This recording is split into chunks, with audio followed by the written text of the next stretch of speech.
Hi friends, சாஸ்திரமும் சமையலும் நம்ம சேனலில் ஃபஸ்ட் டைமாக பார்க்குறதா இருந்தால் சப்ஸ்கிரைப் பண்ணிக்கோங்க. நம்ம வயிற்று புண்ணை ஆற்றக்கூடிய மணத்தக்காளி ஒரு குழம்பும் காலையில் சூப்பு வெரைட்டியும் ஒரு டிஃபனும் நாங்கள் பார்க்க போகிறோங்க. சூப்பராக இருக்குங்க. இந்த மணத்தக்காளி பார்த்திங்கனாக்கா வயிற்று புண்ணு எப்பேற்பட்ட வயிற்று புண்ணையும் ஆற்றக்கூடியதுங்க. காலையில் பாப்பாங்களுக்கு பார்த்திங்கன்னா 2 பேருக்கும் பொடி இட்லி, மினி பொடி இட்லி தாங்க செஞ்சேங்க. அரைக்கீரை சூப்பு, இது ரொம்ப டேஸ்டியாக இருக்குங்க. நேற்று கீரை செஞ்சேன், மிச்ச கீரை இருந்தது. இதை பார்த்திங்கனாக்கா கொஞ்சமாக தண்ணி ஊற்றி வச்சுட்டு வெங்காயம், தக்காளி, பூண்டு, பச்சை மிளகாய் ஒன்று போட்டுக்கிட்டேங்க. போட்டுட்டு 2 ஸ்பூனு சிறுபருப்பு போட்டுட்டு வேக வச்சு தண்ணியை வடிச்சிட்டு கொஞ்சமாக கீரை அள்ளி போட்டு அதை மிக்சியில் அடித்து அதிலேயே ஊற்றி ரெடி பண்ணி சூப்பு குடிச்சாச்சுங்க. காலையில் மினி இட்லி ஊற்றி வச்சுக்கிட்டேன் டிஃபனுக்கோசரம். சாப்பாடு வேணான்னு சொல்லிட்டாங்க பசங்க. அதனால் நேற்று மாவாட்டினதுனால காலையில் எப்போவுமே மண்டையான டிஃபன் இட்லியாக தான் இருக்கும். பொடி இட்லி வேணும்னாங்க. தேங்காய் எண்ணெய் ஒரு 4 ஸ்பூனு, நெய் ஒரு 2 ஸ்பூன் விட்டு அதோட நம்ம வீட்டில் அரைச்ச இட்லி பொடிங்க நம்ம சேனலில் ஏற்கனவே நான் போட்டுக்கிறேன்.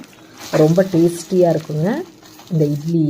நம்ம வீட்டில் பண்ணுற இந்த இட்லி, மினி இட்லி, இது மாதிரி நம்ம குழந்தைங்களுக்கு காலையில் டிஃபனாகவும் நம்ம கொடுத்து விட்டுக்கலாம். ஈவினிங் வர்றப்பையும் நீங்கள் இந்த மாதிரி செஞ்சு கொடுத்து விட்டுக்கலாம்.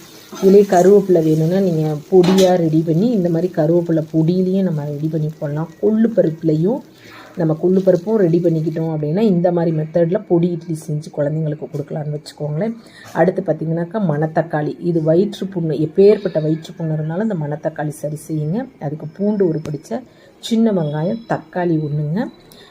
இந்த மணத்தக்காளி பார்த்திங்கன்னா வீடுங்களில் நமக்கு ரொம்ப சீப்பாக கிடைக்கும். ஆனால் இது டிபார்ட்மெண்ட் ஸ்டோரில் வாங்கினேன். மளிகை சாமான் வாங்க போகிறப்ப இது 20 ரூபாங்க. இவ்வளோ கம்மியாக இருக்குது. இதை நல்லெண்ணெயில் செய்கிறப்ப நமக்கு எவ்வளோ பெரிய புண்ணு இருந்தாலும் வயிற்றுல சில பேருக்கு ஃபுட் அலர்ஜிலாம் வெளியில் சாப்பிட்டா சேராது. அப்படி இருக்கிறப்ப நீங்கள் இதில் மிளகாத்தூள் சேர்க்காமல் வெறும் மல்லிப்பொடி மட்டும் சேர்த்து 1 டம்ளர் தேங்காய் பால் சேர்த்து நீங்கள் இந்த மெத்தட்லேயே நீங்கள் செஞ்சீங்க அப்படின்னாக்கா ரொம்ப சூப்பராக இருக்குங்க. இந்த வயிற்று புண்ணு ஆற்றக்கூடிய மணத்தக்காளி கீரை நீங்கள் எங்கே கிடைச்சாலும் இதை செஞ்சு சாப்பிடுங்க. வத்தலாக இருந்தாலும் வத்தலாகவும் நம்ம எடுத்துக்கலாம். நமக்கு பச்சையாக இருந்ததுனால நான் இது உங்களுக்கு போடலாம், வீடியோ போடலான்னு போட்டேங்க.